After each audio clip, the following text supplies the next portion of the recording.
What if ancient humans lived alongside dinosaurs? Here's the answer up front. Because you deserve it immediately. They didn't. Not even close. But the actual gap is so strange that understanding it will change how you think about time itself, including your own. Here's what you'll walk away with. Not just a no, but the real scale of that gap, and why your brain is almost incapable of feeling how big it actually is. Start with the number. Almost everyone gets wrong. The dinosaurs that went extinct, the famous ones, Tyrannosaurus rex, Triceratops, went extinct roughly 66 million years ago. The genus Homo, the branch of the family tree that eventually led to you, first appeared somewhere around 2 to 3 million years ago.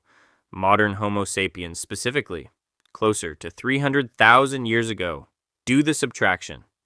Even the earliest, roughest edge of the human family tree missed the dinosaurs by more than 60 million years. Not 60,000, 60 million. Here's the fact that actually breaks people's sense of time, and it's completely real. Tyrannosaurus rex existed closer in time to you, right now watching this, than it did to Stegosaurus.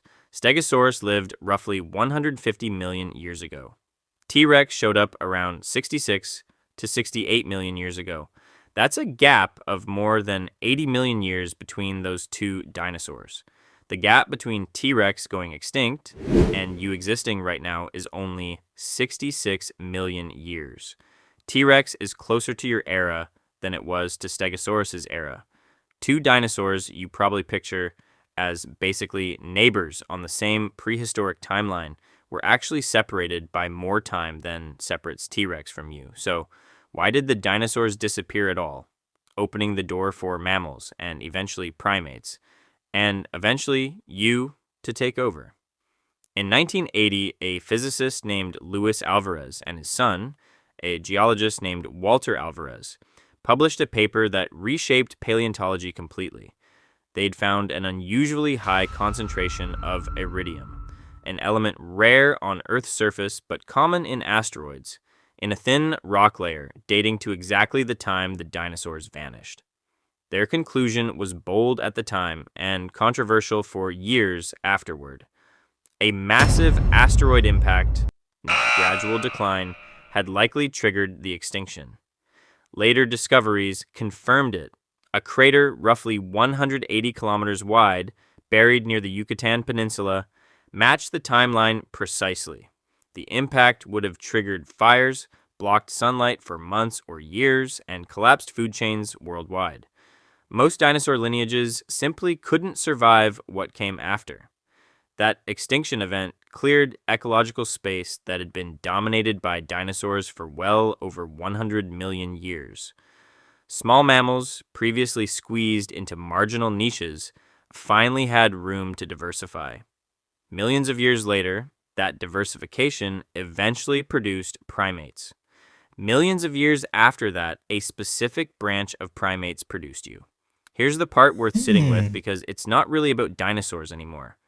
Your brain is built to handle timescales that mattered for survival, a season, a lifetime, maybe a few generations of memory passed down through stories. 66 million years isn't just a big number to that system. It's functionally meaningless. The same way your brain treats $1 million and $1 billion as vaguely similar amounts of a lot, even though the actual gap between them is enormous. This is why the Stegosaurus and T-Rex fact feels so wrong the first time you hear it. Your intuition for deep time is compressed, almost cartoonish, lumping prehistoric into one blurry mental folder, regardless of whether something happened 60 million years ago or 200 million years ago. That's not a personal failure. It's the same mismatch this channel keeps circling back to. A brain built for one scale of reality, operating in a world, or in this case, a timeline, that dwarfs what it was built to intuitively process. The fix isn't memorizing more dates, it's building small reference points, exactly like the T-Rex and Stegosaurus comparison, that force your brain to actually feel a gap instead of just reading a number. Next time someone casually lumps dinosaurs and cavemen together, you'll have the one comparison that makes the real distance impossible to unfeel. What if ancient humans lived alongside dinosaurs? They didn't, not even close. And now you know the actual shape of that gap well enough to never picture it wrong again.